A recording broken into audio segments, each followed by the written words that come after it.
Selamat pagi semuanya. Pagi, Pak. Pada hari ini kita akan mengadakan rapat di mana kita fokus membahas peningkatan akurasi coding diagnosis. Saya ingin rapat ini berjalan dengan terbuka dan semua pendapat didengar, karena keputusan akan kita ambil secara bersama-sama. Baik Pak, memang perlu segera dibahas karena banyak kode yang tidak sesuai isi SOP. Situasi ini cukup menghambat proses klaim dan audit. Benar, QC bulan lalu menemukan mismatch sampai 18%. Itu angka yang cukup mengkhawatirkan. Bernadette, Aida, kalian yang langsung menghadapi diagnosis setiap hari. Dari kalian, apa saja kendalanya? Iya Pak, sering sekali kami menerima diagnosa yang terlalu umum seperti nyeri perut tanpa lokasi tanpa menyebabkan kami jadi ragu kode mana yang tepat. Selain itu, SOAP sering tidak lengkap, bagian objektif dan asesmen kurang jelas. Kami harus menebak dan itu rawan kesalahan, Pak. Komunikasi klarifikasi juga belum lancar Pak. Tidak ada jalur khusus, jadi proses tanya jawabnya lama. Kalau dari sistemnya, bagaimana Suraya? Nah, di SIM RS belum ada fitur flagging. Jadi, coder bisa langsung memasukkan kode tanpa ada peringatan kalau diagnosisnya itu meragukan. Itulah salah satu penyebab QC menemukan banyak kesalahan. Baik, masalahnya sekarang sudah jelas.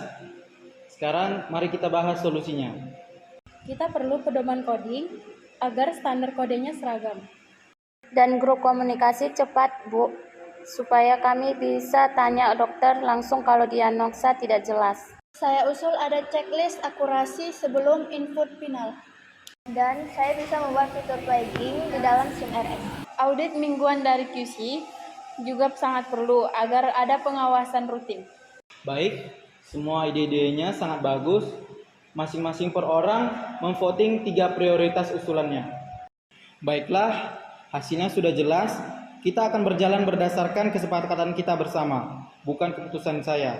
Dan ini sesuai dengan prinsip demokrasi. Baik Pak, saya sudah punya beberapa referensi untuk dijadikan dasar. Baik, sekarang kita akan bagi tugas. Sonia, apakah kamu bersedia memimpin penyusunan pedoman coding? Bernadette dan Aida, kalian bantu kumpulkan contoh kasus diagnosis yang bermasalah dan SOAP yang kurang lengkap ya.